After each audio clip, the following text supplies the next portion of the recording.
إن الحمد لله نحمده ونستعينه ونستغفره ونعوذ بالله من شرور أنفسنا ومن سيئات أعمالنا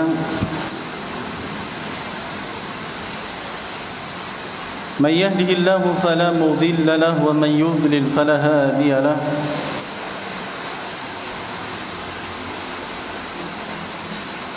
أشهد أن لا إله إلا الله وحده لا شريك له وأشهد أن محمدا عبده ورسوله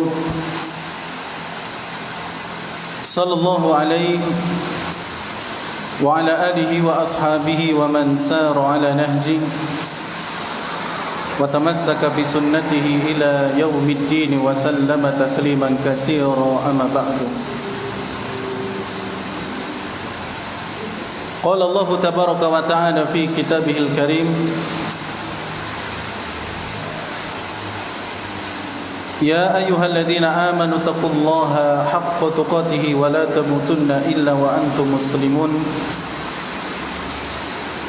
وقال النبي صلى الله عليه وعلى آله وسلم إن أصدق الحديث كتاب الله وخير الهدي هدي محمد صلى الله عليه وسلم وشر الأمور محدثاتها فإن كل محدثة في الدين بدعة وكل بدعة ضلالة وكل ضلالة في النار معاشر القوم المسلمين والمسلمات رحمني ورحمكم الله الحمد لله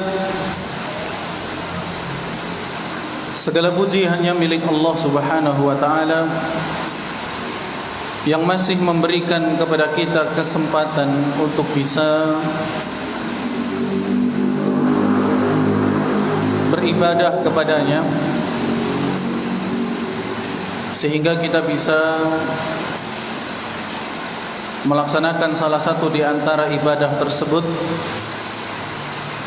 yakni salat maghrib dengan berjamaah, dilanjutkan dengan ibadah yang lain, di antaranya adalah berzikir, menuntut ilmu, dan insyaallah nanti salat isya dengan berjamaah. Dan tentu di antara doa kita kepada Allah adalah agar selalu senantiasa bisa beribadah, karena tidak ada bekal yang bisa kita gunakan untuk perjalanan yang jauh menuju akhirat kecuali berupa ibadah, amal soleh yang kita lakukan. Kemudian setelah itu kita juga berdoa kepada Allah agar ibadah yang telah kita lakukan diterima oleh Allah Subhanahu wa taala. Karena sekecil apapun ibadah yang diterima oleh Allah, maka itu akan besar efeknya tatkala nanti kita melakukan perjalanan jauh menuju akhirat. Maka selain berdoa agar bisa beribadah kepada Allah, maka hendaknya kita juga berdoa kepada Allah supaya amalan tersebut diterima. Kemudian yang selanjutnya, jamaah yang dirahmati oleh Allah, salawat serta salam semoga selalu senantiasa tercurahkan kepada junjungan Nabi kita Nabi Muhammad sallallahu alaihi wa ala alihi wasallam, kepada keluarga beliau, kepada para sahabat beliau, dan juga kepada kaum muslimin yang mengikuti jejak sunnah beliau hingga nanti di yaumul qiyamah. Ma'asyiral kaum muslimin wal muslimat rahimani wa rahimakumullah.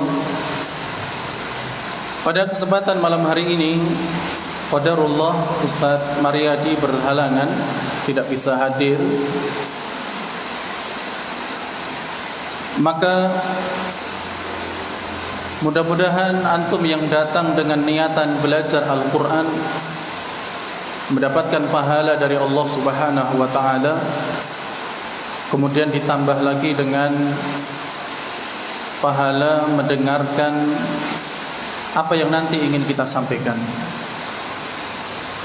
Jadi antum yang datang belajar Al-Quran mendapatkan niat dua atau pahala dua insyaallah, yakni belajar Al-Quran tapi qadarullah tidak jadi, namun diganti dengan yang lain. Dan demikianlah Allah Subhanahu wa taala sangat Maha Pemurah, memberikan kemudahan bagi kita dalam beramal.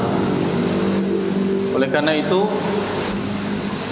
sepantasnya bagi kita untuk bersyukur kepada Allah, salah satunya adalah dengan beribadah kepadanya.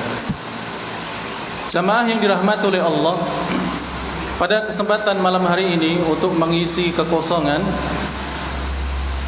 kita akan sampaikan salah satu hadis yang diriwayatkan oleh Imam Ahmad, dan hadis ini dinyatakan sahih oleh Syekh Albani rahimahullahu taala terkait dengan 7 wasiat yang Nabi sallallahu alaihi wasallam secara khusus memberikan kepada sahabat Nabi yang mulia bernama Abu Dzar Al-Ghifari radhiyallahu taala, dan secara umum bagi umat beliau. Jadi Rasulullah pernah memberikan 7 wasiat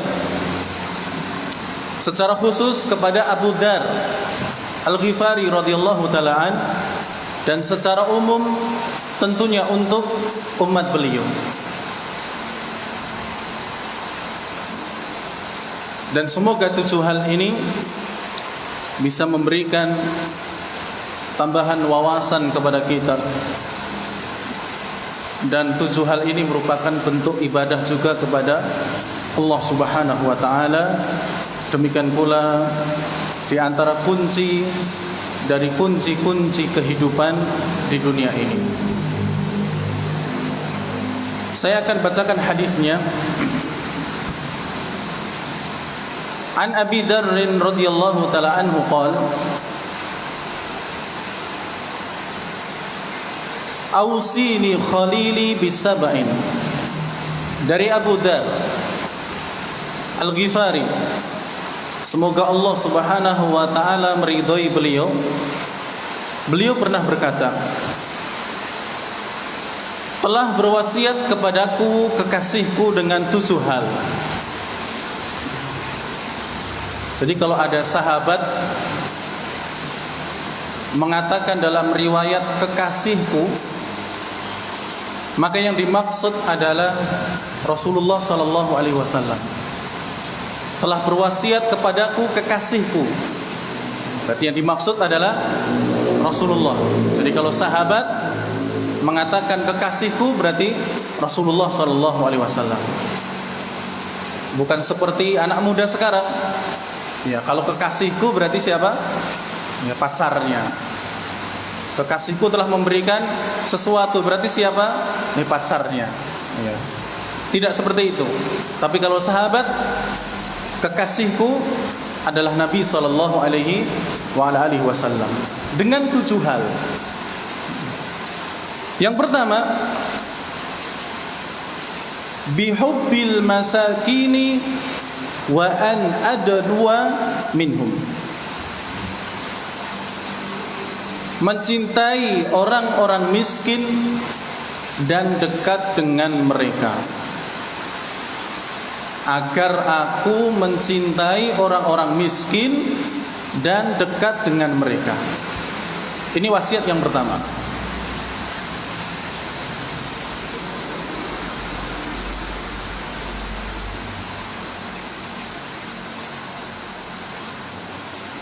Dan demikianlah ikhwani fillah rahimani wa rahimakumullah, kehidupan di kalangan para sahabat. Ada di antara sahabat yang memiliki harta yang banyak, menjadi sahabat yang kaya raya, seperti halnya Abu Bakar As-Siddiq, seperti Utsman bin Affan, Mereka memiliki apa? Harta yang banyak, kaya. Tapi di antara para sahabat itu juga ada yang miskin. Ya. Seperti Ali bin Abi Thalib. Ya, beliau juga seorang pemuda yang miskin, sehingga ketika diminta untuk menikahi putrinya Rasulullah, ya agak minder. Karena beliau merasa saya tidak memiliki apa-apa untuk menikahi putrinya Rasulullah. Bahkan ketika ingin walimahannya saja beliau harus pergi ke hutan mencari kayu untuk acara walimahannya. Berbeda dengan sahabat yang kaya, mereka nikah tinggal menjual sesuatu dari hartanya yang dia miliki, atau tanpa menjual pun hartanya sudah banyak. Ya, tinggal menyelenggarakan walimah. Tapi seperti Ali bin Abi Thalib, seperti Abu Hurairah radhiyallahu taalaan, dan juga beberapa sahabat yang hanya tinggal di emperan masjid, mereka tidur di sana, mereka tidak memiliki harta apapun. Bahkan ketika ingin makan pun menunggu pemberian dari Rasulullah, menunggu pemberian dari sahabat yang lain. Jadi mereka ada yang kaya, sahabat Nabi juga ada yang miskin. Maka Nabi SAW berwasiat kepada Abu Dzar supaya mencintai orang-orang miskin dan dekat dengan mereka. Kenapa tidak yang kaya? Karena secara fitrah orang itu cinta dengan yang kaya wajar. Ya. Dekat dengan orang kaya juga senang. Ya. Tapi berbeda dengan orang itu mencintai yang miskin. Ya, karena pandangannya nek kere ora iso nraktir, ya. Nek kere ora iso enggak bisa begini dan begitu. Tapi kalau mencintai orang kaya wajar, gelem-gelem wae ora tikon saja sudah mendekati, sudah mencintai. Tapi kalau mencintai dan mendekati orang miskin, ini harus belajar. Ya. Harus ada usaha untuk bisa mendapatkan dua hal tersebut, yakni mencintai dan mendekati orang miskin. Dan Nabi SAW mengajarkan kepada para sahabat untuk demikian. Oleh karena itu jamaah yang dirahmati oleh Allah, Abu Bakar As-Siddiq radhiyallahu ta'ala dengan harta beliau membebaskan budak. Ya, membeli budak kemudian dibebaskan. Membeli budak dibebaskan untuk Abu Bakar As-Siddiq. Beliau menggunakan hartanya, menggunakan kekayaannya untuk menolong yang miskin. Karena beliau mencintai yang miskin dan beliau dekat dengan orang miskin. Demikian pula tentunya Nabi SAW. Beliau menerima sahabat-sahabat Nabi yang tinggal di masjid. Ya. Beliau memberikan makan kepada mereka sesuai dengan kemampuan Rasulullah. Itu bentuk daripada cinta beliau dengan orang-orang miskin, dan juga beliau memang dekat dengan orang-orang miskin. Dan sebagai seorang guru, beliau menularkan sifat tersebut kepada murid-muridnya, para sahabat. Maka munculnya Abu Bakar As-Siddiq, muncullah Umar bin Khattab, muncullah termasuk Abu Dzar Al-Ghifari yang mendapatkan secara khusus wasiat supaya mencintai orang-orang miskin dan dekat dengan mereka. Oleh karena itu dalam sebuah hadis dari Anas bin Malik, semoga Allah meridai beliau, Rasulullah SAW pernah berdoa dengan doa Allahumma ahyini miskina wa amitni miskina wahsyurni fi zumratil masakini yaumal qiyamah. Ya Allah, hidupkanlah aku di atas kemiskinan, matikanlah aku di atas kemiskinan, dan kumpulkanlah aku dengan orang-orang miskin. Beberapa dari kalangan para ulama menyebutkan bahwa hadis ini lemah, dhaif. Di antara hal yang melemahkan hadis ini adalah bahwa Nabi SAW pernah berdoa, Allahumma inni a'udzubika minal kufri wal faqri. Ya Allah, aku berlindung kepadamu dari kekufuran dan kemiskinan. Sedangkan dalam hadis ini Rasulullah berdoa minta apa? Miskin. Tapi di lain kesempatan Rasulullah berdoa kepada Allah berlindung dari kemiskinan. Padahal doa yang kedua tadi hadisnya sahih, dan tidak mungkin satu hadis dengan hadis yang lain saling bertentangan. Maka hadis ini ternyata dhaif, didhaifkan sebagian ulama. Namun sebagian yang lain mensahihkan hadis ini, kemudian menyatakan bahwa yang dimaksud miskin dalam hadis ini adalah tawadhu, rendah hati.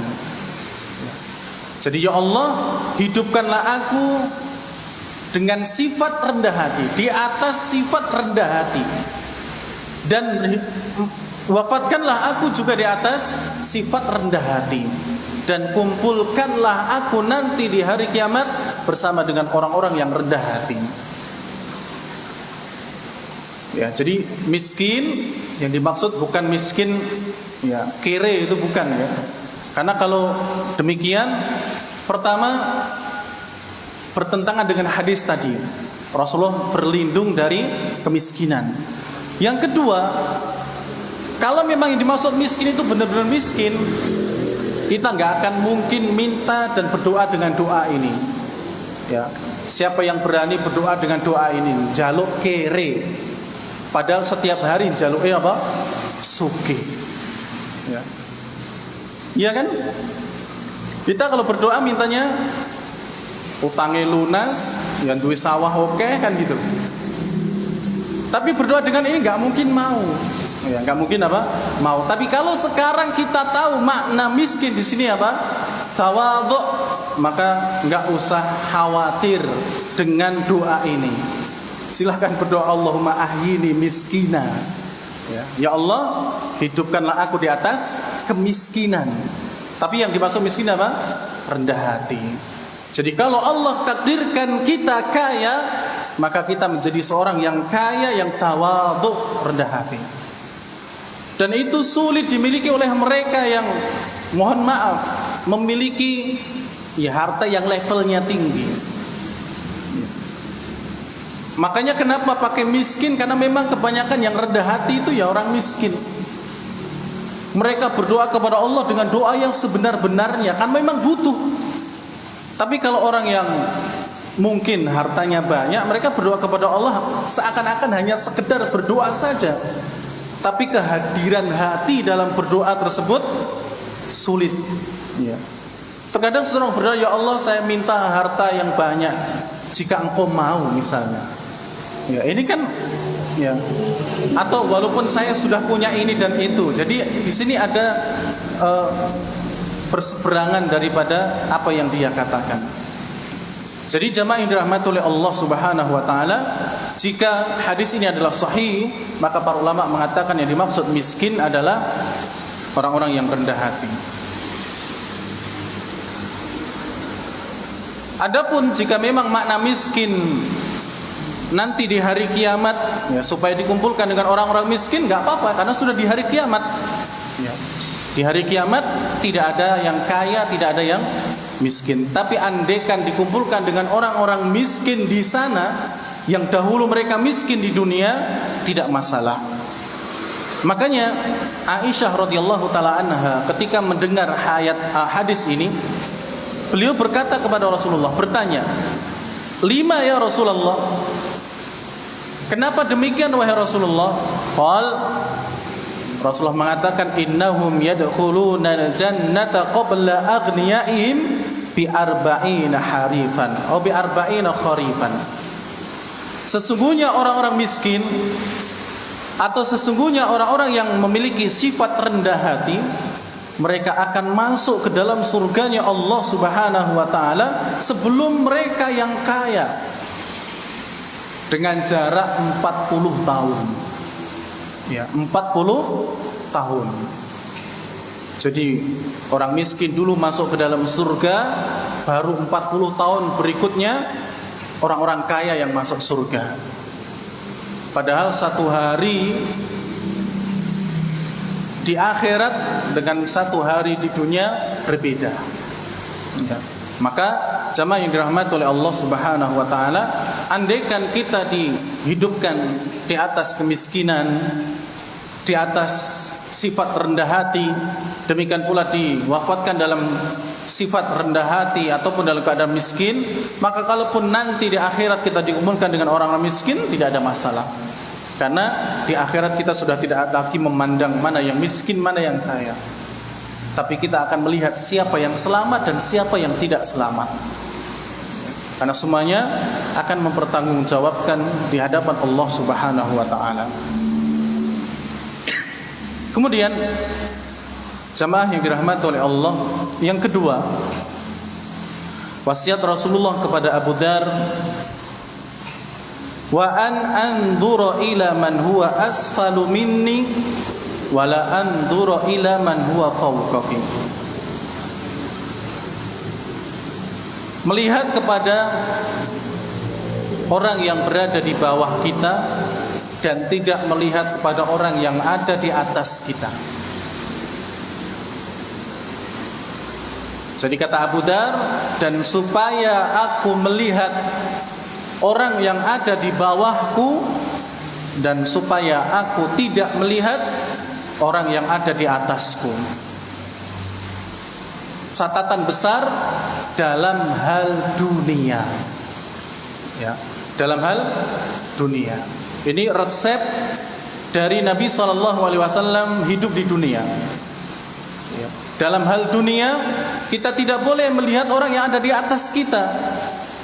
Karena kalau kita melihat di atas kita, maka suatu saat nanti kita akan membandingkan atau minimal membayangkan, wah, aku ingin seperti dia, memiliki ini dan memiliki itu. Padahal dia tidak memiliki apa-apa. Dan yang Rasulullah khawatirkan, jika orang itu melihat orang yang ada di atasnya dalam hal dunia, dia tidak akan bersyukur kepada Allah Subhanahu wa taala atas pemberian yang telah Allah berikan. Misal seseorang memiliki hanya sepeda ontel misalnya. Kemudian dia melihat orang yang memiliki sepeda motor bahkan mobil. Maka tentu akan ada bayangan atau minimal yang membayangkan, wah, kalau saya punya ini atau punya itu seperti yang dimiliki si fulan, pasti akan begini dan begitu. Kemudian dia akan melupakan sepeda ontel yang telah Allah berikan. Ya. Dan seakan-akan dia tidak mau bersyukur dengan apa yang dia miliki. Demikian pula yang memiliki sepeda motor melihat ke yang memiliki mobil, yang memiliki mobil melihat yang memiliki mobil yang lebih bagus lagi atau yang lebih banyak lagi. Makanya rahasianya adalah kita melihat yang ada di bawah kita. Saya punya sepeda ontel, oh ternyata di bawah saya ada yang cuma jalan kaki.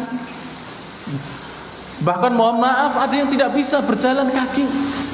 Yang punya motor, oh di bawah saya ternyata ada yang punya sepeda ontel, bahkan bannya itu sudah gundul, ya, kelihatan dalamnya. Itu dilihat. Kalau mobil sama-sama memiliki mobil, si fulan A punya mobil, si fulan B punya mobil, maka melihat, oh ternyata lampunya dia satu nggak hidup, punya saya hidup semua. Ya gitu caranya. Jangan melihat, loh lampunya padang, aku ya pengen padang gitu. Stres saja.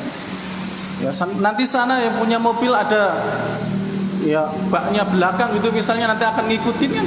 Ya, ini dalam urusan apa? Dunia. Kita melihat ke bawah, tidak melihat ke atas. Karena kalau kita melihat ke atas, ya itu akan kepingin, kemudian akan melalaikan bersyukur kepada Allah Subhanahu wa taala atas apa yang telah Allah berikan kepada kita. Kemudian jamaah yang dirahmati oleh Allah Subhanahu wa taala,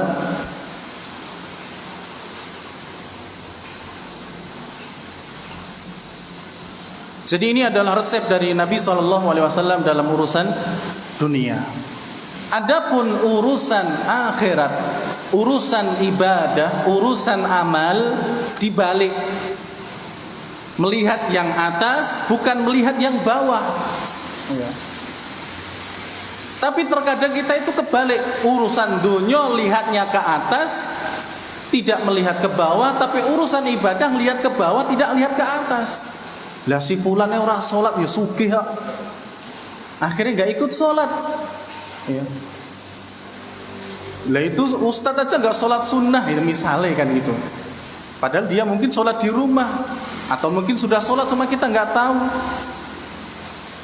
Ini jadi kalau untuk urusan akhirat, urusan ya amal, kita lihat di atas. Wah si fulan itu ternyata semangat mengajinya.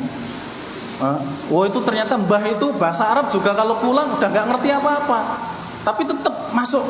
Nah itu yang dilihat. Jangan ulah kabeh pedot ora melu bahasa Arab meneh, lho kabeh metu ora melu bahasa Arab meneh. Kayak diseneni Ustaz Maryati ora teko misale kan gitu ya. Jangan lihat yang itu. Lihat yang mbah-mbah lho, itu lho mbah itu diseneni yo teko. Di bulan baleni yo teko kan itu. Itu yang kita lihat. Itu urusan amal demikian. Bahkan kalau tidak salah perkataan Al-Hasan Al-Basri rahimahullah, jika ada orang yang menyaingimu dalam urusan dunia, saingi dia dalam urusan akhirat. Ya. Saingi dia dalam urusan akhirat. Kita punya bisnis knalpot misalnya. Ternyata ada yang punya bisnis lebih daripada knalpot, tapi dia nggak sholat. Kita saingi dengan sholat. Kita saingi dengan ngaji. Udah.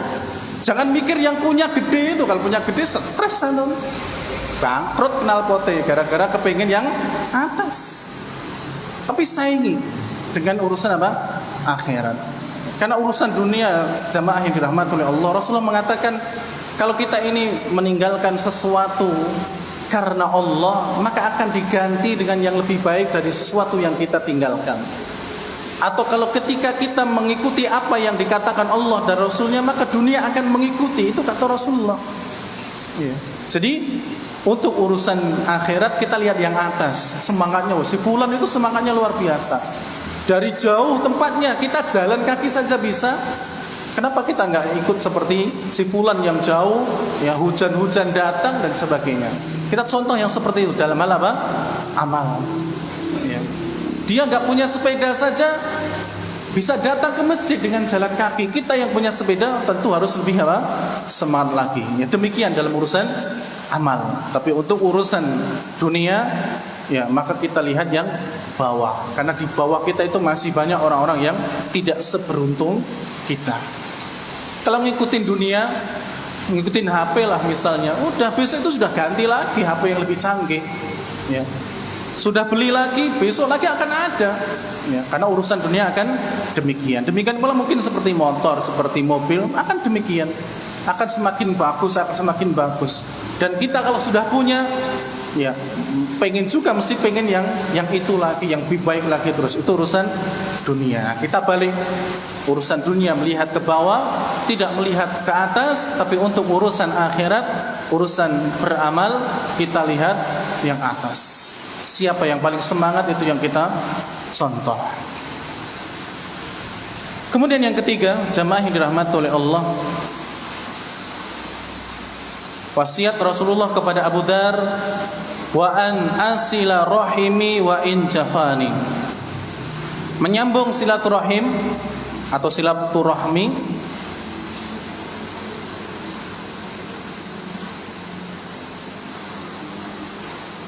sekalipun diputus. Ya, diputus. Ya, artinya diputus itu ya bukan kita yang memutus hubungan itu, tapi mereka sendiri yang menginginkan agar hubungan silaturahmi itu apa? Hilang, terputus. Dan ini bisa saja terjadi dalam satu keluarga, dalam satu keturunan. Ya, sebenarnya masih saudara, tapi karena suatu hal putus. Maka jika kita yang diputuskan, maka hendaknya kita berusaha untuk menyambungnya, ya, untuk menyambung persaudaraan tersebut. Walaupun mungkin tanggapan orang yang kita sambung silaturahimnya berbeda, karena mungkin ada sesuatu, karena memang mereka sudah tidak mau lagi. Kita berusaha semaksimal mungkin. Jika sudah maksimal kemudian tidak diterima, ya sudah. Ya, itu sudah bukan urusan kita, tapi urusan mereka dengan Allah Subhanahu wa taala. Tapi namun apabila ada di antara kita yang terputus hubungan persaudaraan, masih kakak adik misalnya, kemudian ada yang memutuskan, maka siapa yang diputuskan? Sambung lagi. Terus berusaha untuk menyambungnya supaya tetap terjaga hubungan tersebut. Bahkan di antara wasiat Syekh Rabi adalah bersemangatlah kalian untuk menyambung silaturahim, menyambung persaudaraan. Dan itu secara umum beliau mengatakannya, baik saudara sesama muslim atau apalagi sesama darah, satu kandung, masih bersaudara dan sebagainya.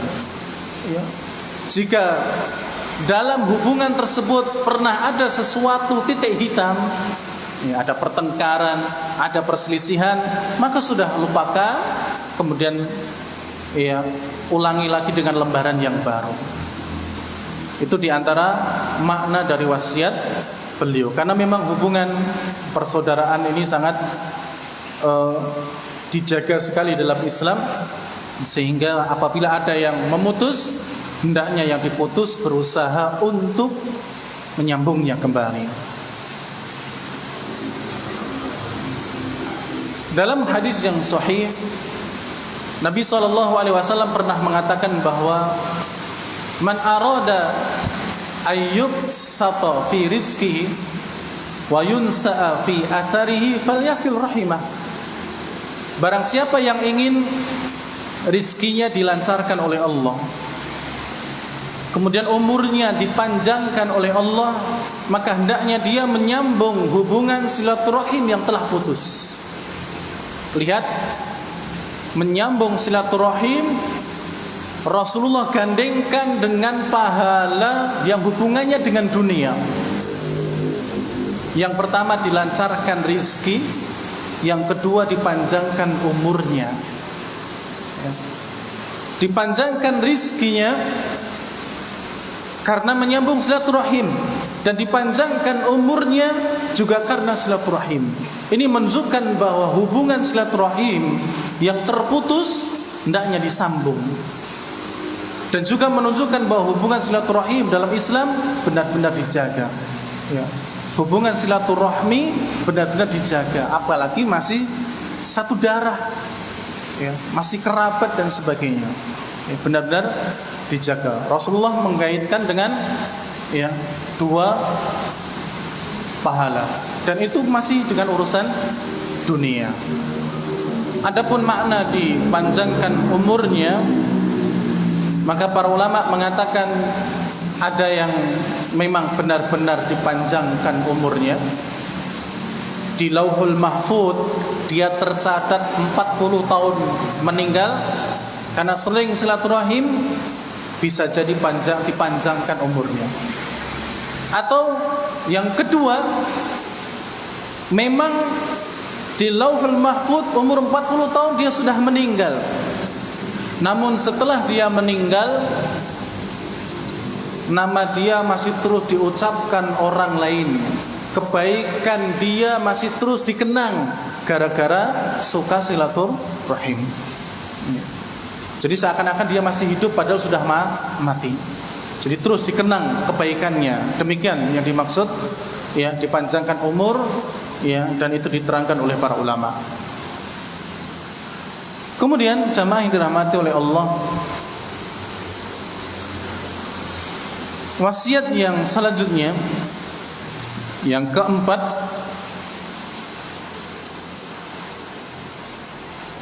wasiat Rasulullah kepada Abu Dar, wa an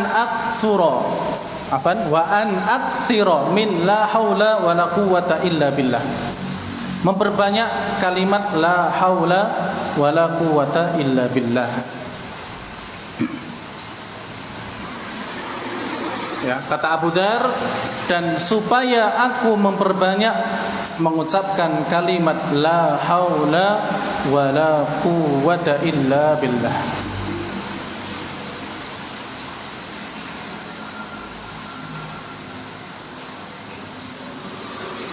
Kalau tidak salah dulu pernah kita sampaikan, di khutbah Jumat mungkin kalimat ini, ya, namanya kalimat hauqalah. Hauqalah, la haula wala quwwata illa billah. Dan zikir la haula wala quwwata illa billah sangat banyak sekali utamaannya. Ini adalah simpanan di akhirat. Ini adalah salah satu pintu dari pintu-pintu surga, dan masih banyak lagi. Ya, keutamaan apa?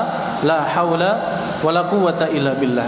Dan kita diperintahkan untuk memperbanyak kalimat ini. Bahkan ulama mengatakan demikian pula kepada mereka yang sedang sakit. Ya, yang sedang sakit, untuk memperbanyak kalimat la haula wala quwwata illa billah. Apapun sakitnya, termasuk sakit gigi, ya, daripada cuma yahyuh penting la haula wala quwwata illa billah. Ya, karena biasanya kalau sakit gigi sambil kemulan, udah itu yo kan itu. Ya, loro main. Tapi kalau bisa la haula wala quwwata illa billah. Itu lebih baik insyaallah. Ya. Jadi kalimat hauqalah. Dan waktunya bebas, selama tidak dalam kondisi di dalam kamar mandi atau WC atau ketika membuang hajat, maka tidak diperbolehkan. Sering kita sampaikan beberapa zikir yang memang bebas untuk diucapkan, seperti la haula wala quwwata illa billah. Kita datang dari rumah ke masjid, dari masjid ke rumah, dari rumah ke kantor, dari kantor ke rumah, ya, itu bisa kita mengucapkan apa? La haula wala quwwata illa billah. Tip, kita percepat. Yang kelima, wa an atakallama bimuril haqq. Berkata benar sekalipun pahit rasanya.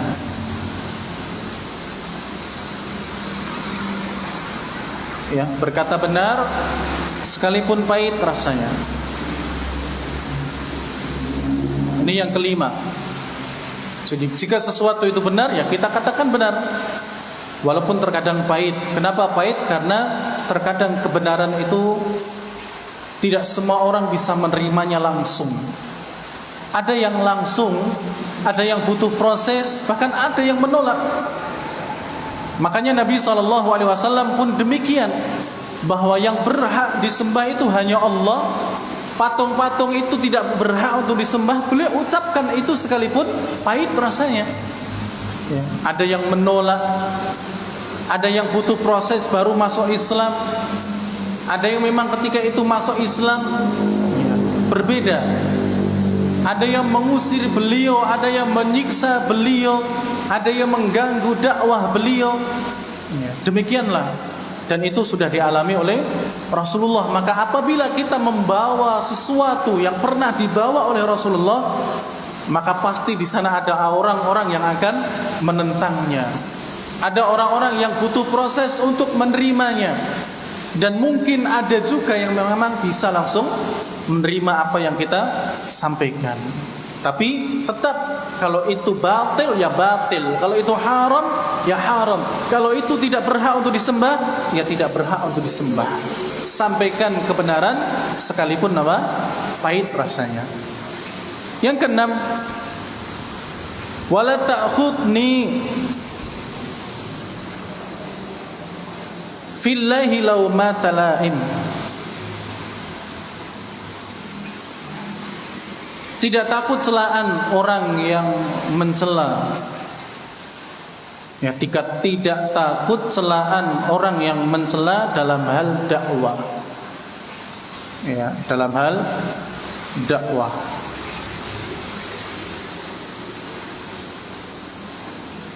Jadi kalau kita sedang berdakwah, dan ingat dakwah, sebagaimana yang sering kita sampaikan, dakwah itu tidak cuma hanya sekedar ceramah seperti ini, atau menyampaikan khutbah Jumat, tidak. Antum keluar dari rumah menuju masjid, dilihat orang, itu insya Allah sudah bagian dari dakwah. Ya, kan antum pakai peci, pakai sarung, pakai sajadah, orang lihat nggak mungkin akan batin kayak mesti arak neng tuku ciu, nggak mungkin. Mesti kayak anak main judi kan nggak mungkin. Ngerti nih nganggo peci, nganggo popo, nganggo sarung kan mesti ke masjid. Ya kecuali kalau ngapusi dia sendiri ya itu beda sendiri. Ya. Kita di rumah berwudu, dilihat anak kita, dilihat istri kita, insya Allah itu juga bagian dari dakwah. Kita berpakaian dengan pakaian yang bagus, pakaian yang rapi, maka itu juga bagian apa? Dakwah. Ya, karena kalau semuanya harus ngomong, ya siapa yang mendengarkan? Ya. Siapa yang harus ya mendengarkan? Kalau semuanya ngomong. Demikian pula dengan lewat media sosial dan sebagainya, itu juga bagian dari apa? Dakwah. Maka dakwah pengertiannya tidak cuma hanya sekedar menyampaikan kajian seperti ini ataupun menyampaikan khutbah Jumat, tapi sangat banyak sekali cara kita untuk berdakwah. Itu yang keenam, tidak takut celaan. Ya, jadi misalnya kita mau sholat kok ada orang bilang ngopo sholat wong yo ora sugih. Misalnya sudah kita tetap jalan untuk sholat. Orang kita sholat juga bukan karena pengen sugih. Ya. Kita sholat bukan karena pengen kaya, tidak. Tapi kita sholat meminta kepada Zat yang maha kaya. Urusan kaya mah itu urusan Allah. Karena Allah membagi rezeki kepada hambanya itu berbeda-beda. Ya, maka nggak usah khawatir. Jika itu rezeki kita pasti akan kita miliki. Tapi kalau tidak, sekalipun kita genggam, pasti akan jadi milik orang lain. Maka dalam hal rezeki, ya, kita hanya bisa berusaha. Adapun kita kaya ataupun tidak, itu fadlun minallah, ya, keutamaan dan keistimewaan dari Allah Subhanahu wa taala. Kalau toh kita diberi kekayaan pun, kita juga harus mempertanggungjawabkan kekayaan kita. Ya. Maka ya demikian. Kalau kita sedang sholat dihina, kita pakai sesuatu yang itu sunnah ternyata juga dihina, sudah itu bagian apa? Dari sunnah Nabi SAW, sunnatullah, ya, sunnahnya Allah dalam hal berdakwah. Kita jenggotan dibilang kambing misalnya, sudah nggak ada masalah. Cingkrang dibilang banjir, nggak ada masalah. Nyata nih wong banjir ya cingkrang-cingkrang kan gitu. Sing cadaran juga mungkin kayak ninja misalnya, nggak ada masalah. Nggak usah takut dalam masalah apa? Dakwah kepada Allah Subhanahu wa taala atas celaan orang lain. Kemudian yang terakhir, wasiat Rasulullah kepada Abu Dzar secara khusus dan secara umum kepada kita, wa alla as'alan nasa syai'a. Tidak meminta-minta kepada manusia.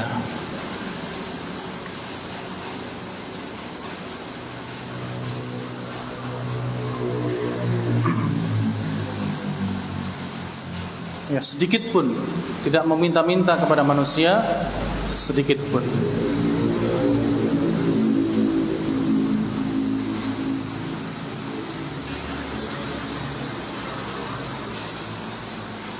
Ya, ini wasiat yang ketujuh dari Nabi SAW kepada Abu Dzar, agar kita tidak bermudah-mudahan meminta-minta.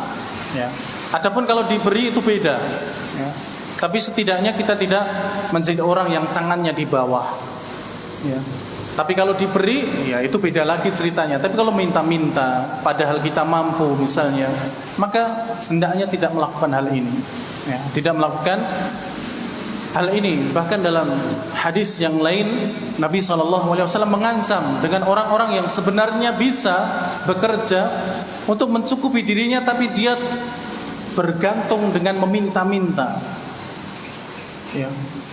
Berbeda dengan mereka yang sama sekali tidak bisa apa-apa sebenarnya, bisanya cuma minta, itu mungkin beda lagi nanti urusannya dengan Allah. Tapi sebenarnya orang ini mampu untuk bekerja, ya, mampu untuk berusaha mencukupi kebutuhan hidupnya, tapi karena malas dan sebagainya, akhirnya dia cuma minta-minta. Ya.